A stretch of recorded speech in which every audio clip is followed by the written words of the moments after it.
Bonjour. Bonjour Laurence. Dis-moi, toi qui as toujours été profondément à la recherche justement du sens de la vie, est-ce que tu aurais, et qui adore lire en plus, est-ce que tu as 5 livres que tu recommanderais au public de Ltomé pour justement l'aider dans sa quête? Écoute, absolument. Je savais que tu allais poser la question, comme tu la poses à beaucoup de gens. Euh, Malheureusement, mes références sont surtout en anglais, mais j'ai 5 livres que j'ai énormément aimés qui sont en français, dont certains qui ont été écrits en français directement. Alors, je les ai écrits pour être sûr des auteurs, comme je savais que tu allais demander.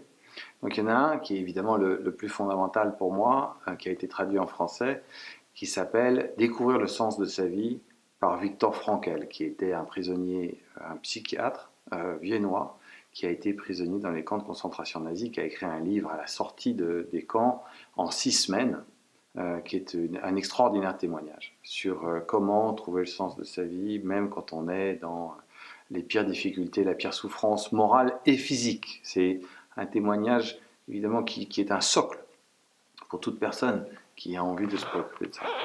La deuxième, pour moi, qui est merveilleuse, ça s'appelle Poussière d'étoiles, de l'astrophysicien Hubert Reeve. Et il nous explique que nous sommes tous constitués d'atomes complexes parce que les étoiles, qui étaient des amas d'atomes simples d'hydrogène et d'hélium, dans leur cœur, sous la force de la gravité et la masse des étoiles, ont fait fusionner tous ces atomes pour devenir des atomes complexes de carbone, d'oxygène, de potassium, jusqu'au fer.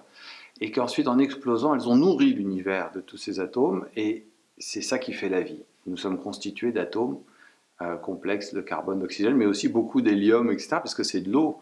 Euh, et je trouve ça merveilleux de la façon dont il nous raconte que nous sommes tous constitués de poussière d'étoiles. Le troisième, c'est le chaos et l'harmonie.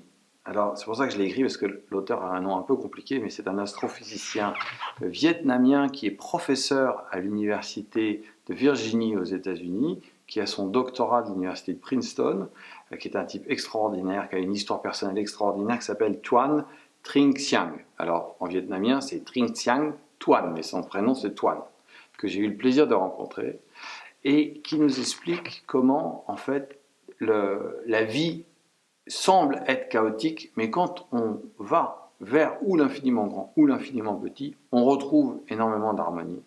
Il nous explique aussi que l'univers, la concentration d'énergie au niveau du Big Bang devait être tellement précise pour donner naissance à notre univers que ça paraît très improbable que ce soit juste une chance, que la vie soit apparue dans l'univers.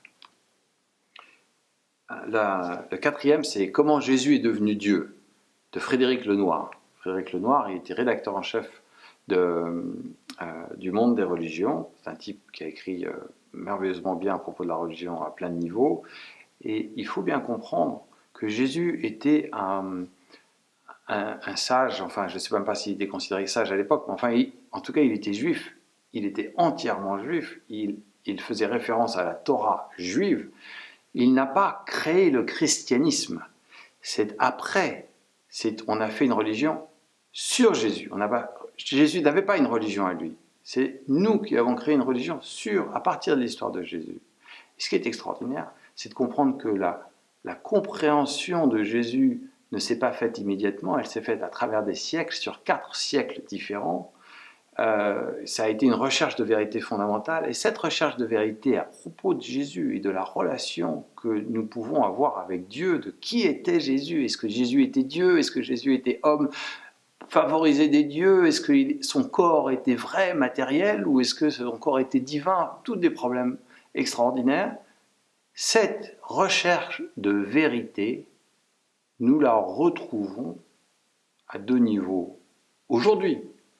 C'est premièrement la compréhension que la spiritualité peut être personnelle, que ce qui est important c'est notre relation avec Dieu, que nous n'avons pas besoin d'obéir à des lois abstraites ou archaïques pour être acceptés par Dieu. Et la deuxième chose, pour moi, très personnellement, cette recherche de vérité en Occident s'est transformée en recherche scientifique, en recherche de la vérité scientifique à travers Copernic, Kepler, Galilée, et puis ensuite Newton, etc. C'était la même idée, c'était le prolongement de la recherche de la vérité divine qui est devenue la recherche de la vérité des lois naturelles qu'au début on considérait de toute façon comme divines.